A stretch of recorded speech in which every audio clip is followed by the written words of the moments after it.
دشمنی احمد پہ شدت کیجئے۔ اب سیدنا امام عالی مقام اپنی تیاری فرمانا شروع کرتے ہیں۔ اللہ اللہ، مکۃ المکرمہ کی مقدس سرزمین اور 8 ذی الحجۃ المبارکہ کی وہ تاریخ سعید ہے کہ آج حسین شہید اعظم اپنے کنبہ والے اور اپنے افراد کو اپنے ساتھ لے کر آج مکے کو خیر باد کہہ کر کوفہ کی طرف قدم بڑھانا چاہتے ہیں۔ حضرات توجہ فرمائیے، 8 ذی الحجہ یہ کیسی تاریخ ہے؟ آپ حجاج اکرام سے پوچھیں، شہر بنگلور میں حجاج کی کمی نہیں۔ ابھی تازہ ترین حج کی دولت سے مالا مال ہو کر آنے والے کئی افراد مجھ سے ملے ہیں، اور بھی بہت سارے افراد ہیں جو حج بیت اللہ کی دولت سے مالا مال ہو چکے ہیں۔ آپ ان سے پوچھئے، 8 ذی الحجہ یہ وہ تاریخ ہے جس تاریخ کو یوم ترویہ کہتے ہیں، اور یہ وہ تاریخ ہے کہ آج نماز ظہر یہ دنیا کے کونے کونے سے آنے والے فرزندان اسلام کو مینا کی وادی میں ادا کرنا ہے۔ آج کی ظہر سے لے کر کل 9 تاریخ کی فجر تک مینا میں یہ 5 وقت کی نمازیں پڑھی جائیں گی۔ ارکان حج کا یہ پہلا رکن ہے۔ 8 ذی الحجہ سے حج کے ارکان شروع ہوتے ہیں۔ مکۃ المکرمہ کا وہ موقع ہے حج بیت اللہ کا۔ دنیا کے کونے کونے سے آنے والے حجاج جو مکے کی وادی میں آ رہے ہیں، مسلمانوں کی جو جماعت آ رہی ہے، بندگان خدا کا جو ازدحام آ رہا ہے، مکے میں آنے والے جب آتے ہیں انہیں معلوم ہوتا ہے کہ ہمارے درمیان نبی کا لاڈلا آرام فرما ہے، ہمارے درمیان نبی کا شہزادہ بھی جلوہ بار ہے، مکے کی دھرتی پر نبی کا لخت جگر بھی جلوہ بار ہے۔ جو سنتا ہے خوشیوں سے مگن، خوشیوں سے مالا مال ہو جاتا ہے۔ ہر کو اس بات کی خوشی ہوتی ہے کہ بڑا اچھا موقع ہے، اب کے سال تو ہم حج جیسی عبادت بھی کریں گے اور فرزند رسول کی زیارت بھی کریں گے۔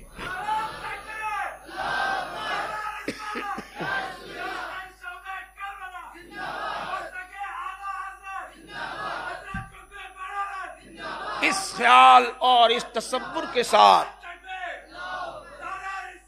ہر ایک اپنے اپنے طور پر خوشیوں سے نہال و نہال ہے۔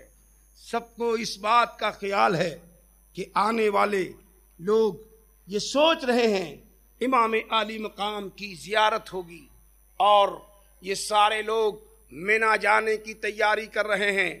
حجاج کا قافلہ مینا کو جا رہا ہے، اور یہ نبی کے گھر والوں کا قافلہ ہے جو مکے سے باہر کو نکل رہا ہے۔ آخر ایسا کیوں؟ آپ بھی سوچتے ہوں گے کوئی یزیدی نواز مل جائے تو وہ بڑی دلیری کے ساتھ کہے گا، یزیدی حمایتی ہو جس کے دل میں یزید کی ہمدردی ہو، وہ کہے گا کہ صاحب یہ حسین کیسے ہیں شہزادے رسول؟ حج کا دن تھا، پاکیزہ ایام تھے، عبادت کا موسم تھا، انہیں تو چاہیے تھا کہ وہ مینا جاتے، پہلے ارکان حج کی ادائیگی کرتے، اگر کوفہ جانا ہی تھا تو حج کرنے کے بعد چلے جاتے۔ یہ ایام حج میں مینا نہ جا کر کوفہ کی طرف قدم بڑھانا سمجھ میں نہیں آتا۔ ان نادانوں کو بتا دیجئے، میرے حسین پر اس طرح کی انگلی اٹھانے والوں، میرے حسین کو تمہارے کسی تعلیم کی ضرورت نہیں ہے۔ حسین تو آغوش مصطفیٰ کا تربیت یافتہ ہے۔ حسین خوب جانتا ہے کہ عبادت کیسی ہے اور عقیدہ کیسا ہے۔ موقع تھا اسلام بچانے کا، لہذا حسین نے یہ فیصلہ کیا ہے پہلے اسلام بچایا جائے گا پھر عبادت کیا جائے گا۔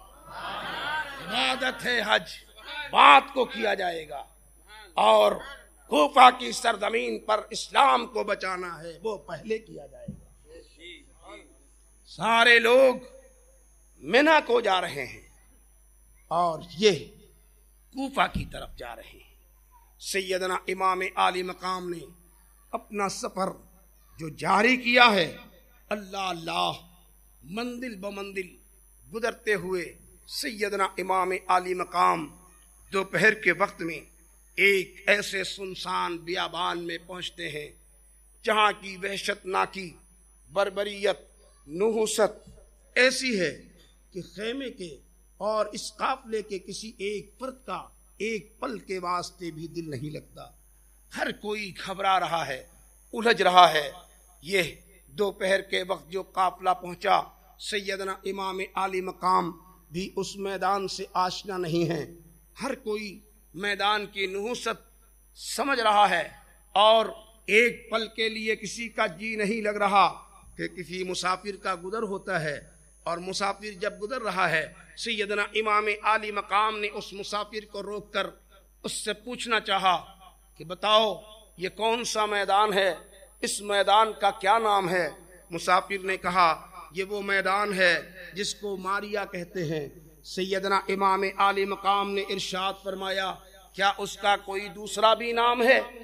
تو مسافر نے بتایا کہ ہاں اس کا ایک دوسرا نام بھی ہے، اس کو کربلا کہتے ہیں۔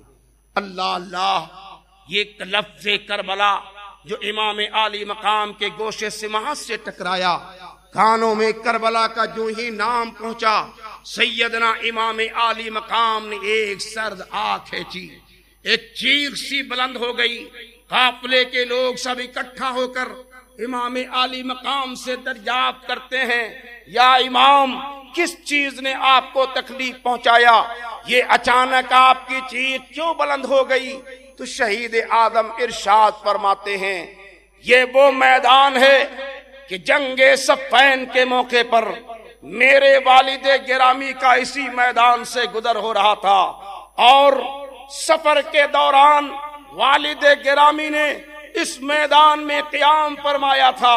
برادر محترم امام حسن کے زانوے اقدس پر سر مبارک رکھ کر فاتح خیبر آرام فرما رہے تھے کہ اچانک سیدنا علی مرتضی کی آنکھیں کھل جاتی ہیں۔ امام عالی مقام فرماتے ہیں بے قراری کے ساتھ والد کو جو اٹھتے دیکھا، امام حسن عرض کرتے ہیں سرکار کس چیز نے آپ کو پریشان کر دیا؟ یہ آپ ابھی تو محو خواب تھے، اچانک کیوں بے قرار ہو گئے؟ کہ علی مرتضی نے فرمایا ابھی میری آنکھیں لگی تھیں، میں نے کیا دیکھا؟ یہ پورا میدان ہے، خون کا سمندر بہ رہا ہے، اور اس خون کے بہتے موجوں میں میرا بیٹا حسین غرق ہوتا جا رہا ہے۔ میں چاہتا ہوں کہ اپنے بیٹے حسین کو نکال لوں، ہزار کوشش کے باوجود میں نکال نہیں پا رہا ہوں۔ معلوم ہوتا ہے کہ یہی وہ جگہ ہے جہاں میرا لاڈلا شہید کیا جائے گا۔ اللہ اللہ، شہید اعظم سیدنا امام عالی مقام کے ساتھ اتفاقی حادثہ کہنے والوں کو اچھی طرح سے معلوم ہونا چاہیے کہ حسین شہید اعظم کے ساتھ یہ کوئی اتفاقی حادثہ نہیں ہے، بلکہ جس دن میرے حسین نے اپنی والدہ کی گود میں آنکھیں کھولی ہیں، اس دن سے حسین کو معلوم ہے کہ ایک وہ دن آئے گا کہ مجھے اپنے نانا کی امت پر سے قربان ہونا پڑے گا۔ اور اب سیدنا امام عالی مقام خیمے والوں کے درمیان اس میدان کا تعارف اس طور پہ کراتے ہیں۔ آپ فرماتے ہیں کہا شبیر نے یہ کربلا ہے، کہا شبیر نے یہ کربلا ہے، یہاں کا حال سارا برملا ہے، اور یہی آل محمد کا ہے مقتل، بجھے گی یہاں ان کے گھر کی مشعل، اور یہ بیٹے جعفر تیار کے سب یہی ہوں قتل، یہ ہے مرضی رب، اور ہمارا حال ہوگا یا پریشان، بدن ہوگا خاک و خون میں غلطا، کہ ہے یہ کربلا جائے شہادت، سعادت اس کی جو پائے شہادت۔ سیدنا امام عالی مقام نے میدان کربلا کے تعلق سے اپنے خیمے والوں کو خوب آشنا کرایا ہے اور بتایا ہے کہ رات کا وقت آیا ہے، خیمے والے ہیں گھبرا رہے ہیں، الجھنوں کا شکار ہیں، ایک ایک کسی بچے کا بھی دل ایک پل کے لیے نہ لگتا۔ بار بار امام کی بارگاہ میں لوگ آتے اور عرض کرتے سرکار یہ وحشتناک بیابان ہے، سرکار کہیں اور آگے کو تشریف لے چلیے، کہیں کسی دوسری جگہ قیام فرمائیے، اس جگہ سے کوچ فرمائیے۔ امام عالی مقام اپنے احباب کی فریاد اور ان کے اسرار کا خیال کرتے ہوئے کوچ کا اعلان فرما دیتے ہیں۔ چنانچہ پوری رات یہ سفر جاری رہا، ساری رات سفر جاری رہا، اور جب صبح ہوئی کیا دیکھا جاتا ہے وہی میدان ہے جہاں سے سفر کو شروع کیا گیا تھا۔ چنانچہ روایت میں آتا ہے کہ 3 شبانہ روز یہ سفر جاری رہا، لیکن جب صبح ہوتی تو یہی دیکھا جاتا کہ وہی میدان ہے جہاں سے رات کو چلے تھے۔ جب اس طرح کا منظر امام عالی مقام نے دیکھا، اب اپنے خیمے والوں کے بیچ امام عالی مقام ارشاد فرماتے ہیں، اسی جگہ پہ اونٹوں کو بٹھاؤ، کسی جگہ پہ اونٹوں کو بٹھاؤ، یہ ہے مرضی کہ اب آگے نہ جاؤ۔ امام عالی مقام ارشاد فرماتے ہیں اللہ کی مرضی یہ ہے، اب آگے کی طرف قدم نہیں بڑھانا ہے، منشائے ربانی یہ ہے، یہی قیام کرنا ہے۔ چنانچہ یہ 2 محرم الحرام شریف ہے، سن 61 ہجری ہے۔ آج خاندان نبی پیغمبر اسلام کے گھر والے میدان کربلا میں پہنچے ہیں، اور نہر فرات کے کنارے مناسب مقام تلاش کر کے ان سارے افراد نے اپنے اپنے خیموں کو نصب کر دیا ہے۔ نہر فرات کے کنارے خیمے نصب ہو گئے ہیں۔ ادھر عبیداللہ ابن زیاد کو معلوم ہوتا ہے کہ مکے سے چل کر حسین کا قافلہ میدان کربلا میں پہنچ چکا ہے۔ پوری تیاری کے ساتھ عبیداللہ ابن زیاد فوجوں کے دستوں کو بھیجنا شروع کرتا ہے۔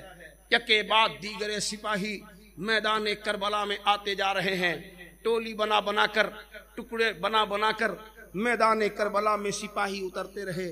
چنانچہ 7ویں محرم الحرام شریف آئی ہے۔ آج وہ تاریخ ہے کہ میدان کربلا میں ایک لشکر یزید کا جم غفیر اترا ہوا ہے، اور سپاہیوں کا، فوج یزید کا سپہ سالار بن کر عمر ابن سعد آج میدان کو آیا ہے۔ عمر ابن سعد لشکر یزید کا سپہ سالار مقرر ہو کر جب میدان کربلا میں آیا ہے، اپنے طرف سے قاصد بھیجا ہے امام عالی مقام کے پاس کہ اگر آپ کو بیعت یزید کی منظور ہے تب تو ٹھیک ہے، اور اگر آپ کو انکار ہے تو آپ اپنے خیموں کو نہر فرات کے کنارے سے ہٹا کر کسی دوسری جگہ پہ نصب فرمائیں۔ اللہ اللہ، شہید آدم سیدنا امام عالی مقام کو طرح طرح سے مجبور کیا جا رہا ہے، طرح طرح سے ستایا جا رہا ہے، طرح طرح کا روب ڈھاب ڈال کر اور ان پر اپنا خوف جما کر یزیدی چاہتے ہیں کہ وہ ہماری طرف کو مائل ہو جائیں، سہم جائیں، حالات دیکھ کر ڈر جائیں، لوگوں کے حال، لوگوں کے ماحول کو دیکھ کر اپنے فیصلے میں تبدیلی لے آئیں۔ لیکن لوگ یہ نہیں جانتے ہیں کہ حسین کسی دنیا دار کا نام نہیں ہے، حسین تو نوجوانان جنت کے سردار کا نام ہے، حسین شبت پیغمبر کا نام ہے، حسین نبی کے لخت جگر کا نام ہے، حسین اپنے منہ میں دوہری زبان نہیں رکھتا۔ مدینے کی دھرتی پر جو فیصلہ سنا دیا ہے، سر رہے نہ رہے فیصلے میں تبدیلی نہیں ہو سکتی ہے۔ شہید آدم کے پاس آیا قاصد اور یہ عمر ابن سعد کا پیغام لایا۔ سیدنا امام عالی مقام پرجلال انداز میں ارشاد فرماتے ہیں، ابن سعد سے کہہ دو حسین اپنے منہ میں دوہری زبان نہیں رکھتا، جو فیصلہ مدینے میں حسین دے چکا ہے اسی فیصلے پر آج بھی اٹل ہے۔ یزید فاسق و فاجر ہے، ظالم و جفاکار ہے، ہم اہل بیت اطہار ہیں، اپنا یہ پاکیزہ ہاتھ اس کے ناپاک ہاتھوں میں کبھی نہیں دے سکتے۔